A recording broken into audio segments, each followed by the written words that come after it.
एक राजा था। वो राजा ब्राह्मणों को बुलाया, हजारों ब्राह्मणों को निमंत्रण दिया कि कल हमारे घर में आप सबका भोजन है, भोजन भी होगा और दक्षिणा भी मिलेगी। अब सारे ब्राह्मण आए, सब ब्राह्मणों को भोजन के लिए बुलाया। अच्छा, राजा जहां भोजन ब्राह्मणों का बनवा रहे थे वो खुले मैदान में भोजन बन रहा था।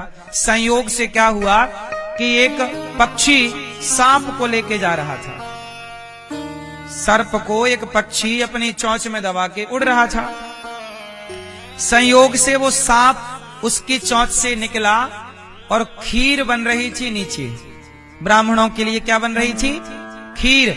वो जहरीला सांप वो खीर में जाके गिर गया। अब वहां पे कोई था नहीं उतनी देर, वो गिरा और खीर में, गरम खीर में वो तो मर गया, पर उसका जहर उस पूरी खीर में मिल गया। अब वो खीर हो गई जहरीली। अब सारे ब्राह्मण आए और सारे ब्राह्मणों को खीर परोसी गई। सारे ब्राह्मणों ने खीर खाई और जब खाई सारे पंडित जी बैठे बैठे लुढ़क गए। सारे ब्राह्मण मारे गए। जितनों ने वो खीर खाई सब मर गए। अब जब सब मरे तो ब्रह्म हत्या आई। ब्राह्मण को मारे ना तो पाप आया। ब्राह्मण को मारो तो क्या लगेगा? किसी को भी मारो तो पाप लगेगा। तो पाप आया, ब्रह्म हत्या आई।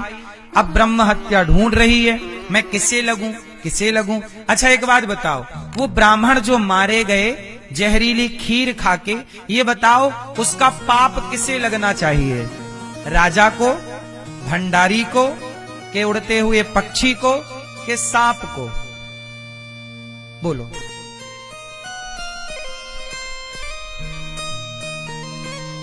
भैया गूगल से पूछ रहे हो किसे लगना चाहिए? नहीं बताएगा गूगल।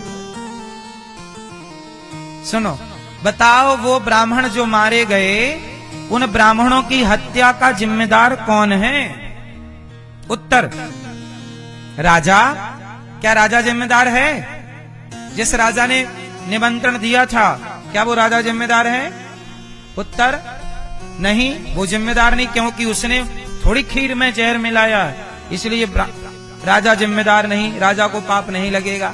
अच्छा, भंडारी ने क्या, भंडारी जो भोजन बना रहा था, हलवाई, क्या उस हलवाई को पाप लगेगा? क्योंकि हलवाई ने भी जहर नहीं मिलाया, उसका भी कोई दोष नहीं है, उसका कोई भाव नहीं था मारने का। अच्छा, तो क्या पक्षी को पाप लगेगा जो उड़ रहा था?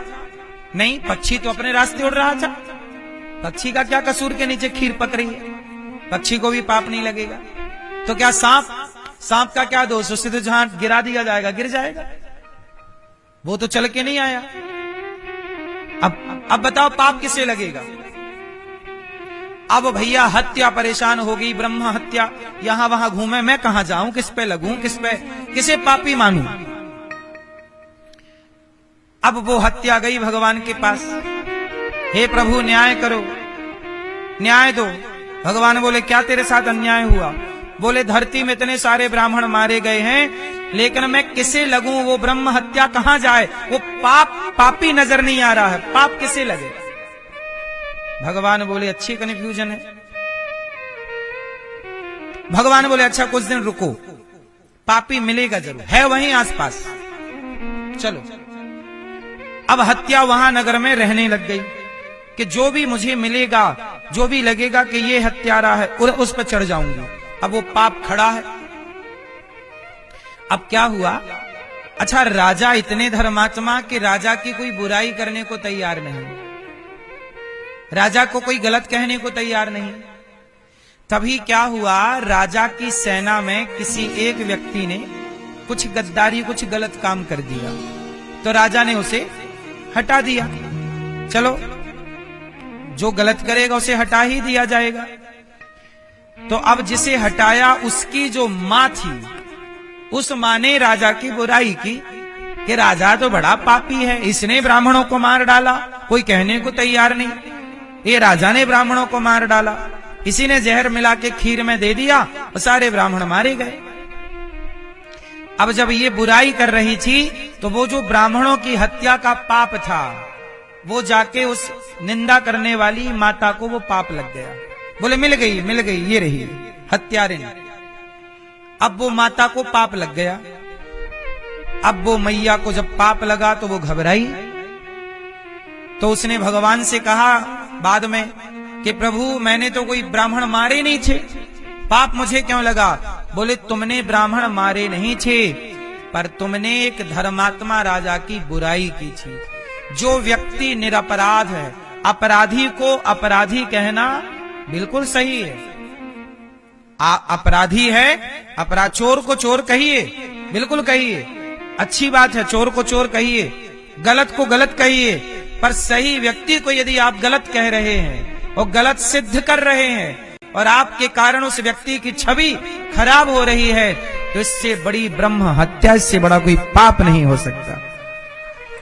आप किसी सही व्यक्ति को गलत कह रहे हैं, वो पाप है। इसलिए वो पाप किसे लगा? उस माता को लगा। इसलिए कहता हूं कि जो आप लोग एक एक घंटे मैया चुगली करती हो, बुराई करती हो, निंदा करती हो या करते हो, आपको क्या लगता है आप पुण्य कर रहे हैं? आप फ्री का, फोकट का पाप ले रहे हैं। जिसके बारे में आप बात कर रहे हैं आपका उससे कोई लेना देना नहीं, लेकिन निंदा करके, बुराई करके आप उसका पाप अपने सिर पर ले रहे। इसलिए कहता हूं, संत जन कहते हैं किसी की निंदा नहीं करनी चाहिए। किसी की निंदा भी पाप है। कितने लोग मानते हैं कि निंदा पाप है, तो काहे करते हो? जानते हो ना, फिर पड़ोसन की बुराई, उसकी बुराई, उसकी बुराई। बचो, भीष्म पितामह बाणों की सैया पर लेटे हैं। कहा कि मैंने कोई पाप नहीं किया, पर द्रौपदी तेरे वस्त्र को मैंने इन आंखों से खिंचते हुए देखा, इसी पाप के कारण बाणों की सैया पर लेट करके यह पाप मुझे भोगना पड़ा। तो पितामह जैसों को भी यदि कर्म का दंड भोगना पड़ा तो हमें और आपको भोगना ही पड़ेगा मेरी माँ। इसलिए अब भगवान भीष्म पितामह की परम गति हुई, समय अनुकूल आया, भीष्म पितामह की परम गति हुई। भीष्म पितामह का संस्कार इत्यादि किया पांडवों के द्वारा और सब भगवत धाम पितामह गए। इच्छा मृत्यु का वरदान था। क्यों इच्छा मृत्यु का वरदान मिला वो कथा फर्स्ट में मैंने आपको सुनाई, और शांतनु जी ने इन्हें इच्छा मृत्यु का वरदान दिया। आज भीष्म पितामह परम धाम भगवत धाम चले गए और अपने पूर्व जन्म के शाप से, जो द्यौ नाम के वसु थे, उस शाप से वह मुक्त हो गए। भगवत धाम गमन किया उन्होंने। भगवान कृष्ण अब पांडवों को सौंप के सत्ता द्वारिका गए। द्वारिका में भगवान का यथा